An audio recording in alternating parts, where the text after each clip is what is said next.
Hello friends, welcome to my channel study with श्रुति।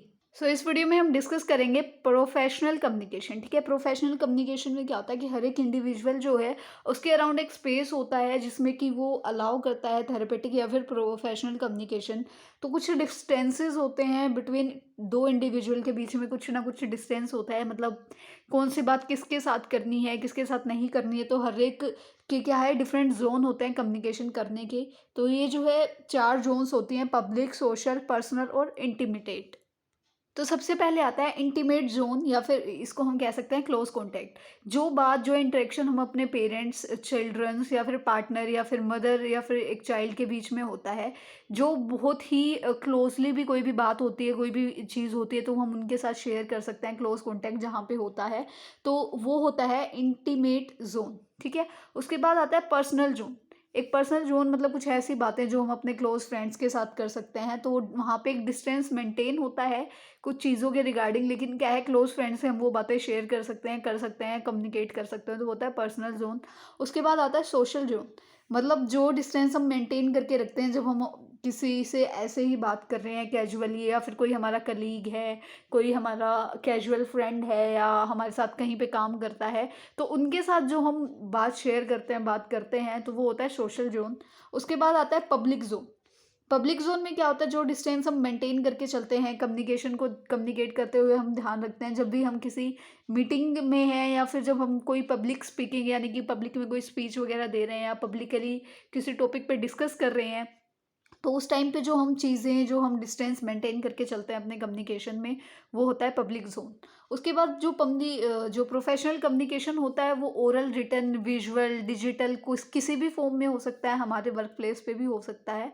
उसके बाद जो नर्स है उसके अंदर भी जो है इम्पोर्टेंट होता है, जो होता है प्रोफेशनल कम्युनिकेशन, क्योंकि क्या करता है कि ये पेशेंट के साथ कैसे डेवलप कर सकते हैं हम रिपोर्ट को, कैसे जो है ट्रस्ट ले सकते हैं हमारे हेल्थ टीम मेंबर्स जो होते हैं उनका, या कैसे जो नर्स और पेशेंट रिलेशनशिप है उसमें ट्रस्ट बन सकता है, कैसे जो प्रोफेशनल कम्युनिकेशन है वो हर एक चीज़ में जो है हेल्प करता है अचीव करने में, किसी भी ऑब्जेक्टिव या प्रोडक्टिविटी में।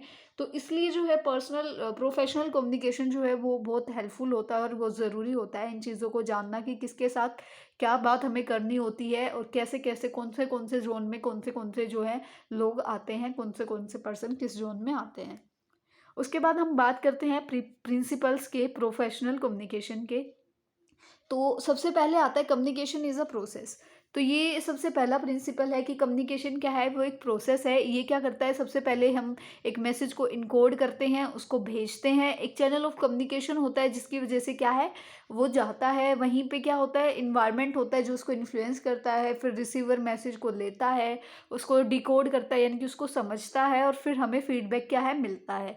तो जितनी भी एक्टिविटीज़ या इवेंट्स होती हैं वो सारी इस प्रोसेस का पार्ट है, और ये क्या है, इंटरेक्शन होती है दो लोगों के बीच में। उसके बाद क्या है, कम्युनिकेशन इज सर्कुलर। कम्युनिकेशन जो है वो लीनियर नहीं है, मतलब एक स्ट्रेट लाइन की तरह नहीं है, वो एक सर्कुलर में है। क्योंकि सेंडर जो है वो मैसेज भेजेगा रिसीवर के पास, और रिसीवर क्या है, उसको फीडबैक देगा, जिसकी वजह से उसको समझ आएगा कि सेंडर को चीज़ें समझ आई है या नहीं, उसने उसी मैनर में हमारी बात को परसीव किया है, समझा है या नहीं, जिस मैनर में हम कहना चाह रहे थे। उसके बाद आता है कम्युनिकेशन इज कॉम्प्लेक्स। कि कम्युनिकेशन क्या है, कॉम्प्लेक्स है। क्योंकि पहले मैसेज हम भेजेंगे, फिर वो मैसेज रिसीव होगा, फिर उसकी जो है फीडबैक आएगी। फीडबैक से हमें पता चलेगा कि मैसेज का क्या मतलब गया है, कैसे उसको समझा गया है, फिर उस पर कोई भी गिवन या फिर एक्शन जो है वो लिया जाता है। इन केस अगर अच्छे से समझ नहीं आया, मैसेज क्लियर नहीं था, तो उसको क्लैरिफ़ाई करने के लिए दोबारा हमें जो है मैसेज भेजना पड़ता है। ज़रूरी नहीं है कि हमेशा क्लैरिफ़िकेशन जो है वो एडिक्वेट ही जाए। कई बार इसकी वज़ह से बहुत ज़्यादा कन्फ्यूजन या फिर हिंड्रेंस भी जो है कम्युनिकेशन में हो जाती है। उसके बाद आता है कम्युनिकेशन इज़ इरिवर्सिबल। अब ज़रूरी नहीं है ना कि हम हमेशा मैसेज ही किसी को भेजते हैं टाइप करके या फिर लिख के।